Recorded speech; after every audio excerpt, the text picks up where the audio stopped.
Ibunda tak terima Ferry Irawan disebut pengangguran, ungkap pekerjaan sang putra. Ibunda Ferry Irawan membantah sang anak disebut pengangguran.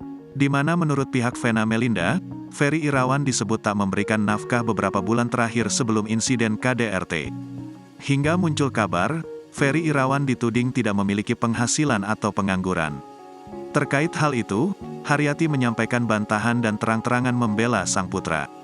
Bahkan ia turut membongkar percakapan dengan Vena Melinda dan Ferry Irawan, sebelum keduanya memutuskan menikah. Pihaknya sempat mengingatkan Vena Melinda terkait penghasilan anaknya yang tidak tetap. Dikatakan Haryati, Ibunda Verrell Bramasta tidak memikirkan soal penghasilan dan menyebut akan menerima kondisi Ferry Irawan apa adanya.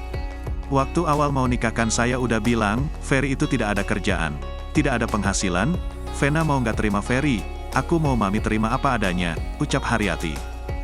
Saya bilang pikirkan dulu sebelum nyesel, Ferry keadaannya kayak gini, kalau mereka berdua udah setuju, mami kan nggak bisa ngelarang, lanjutnya.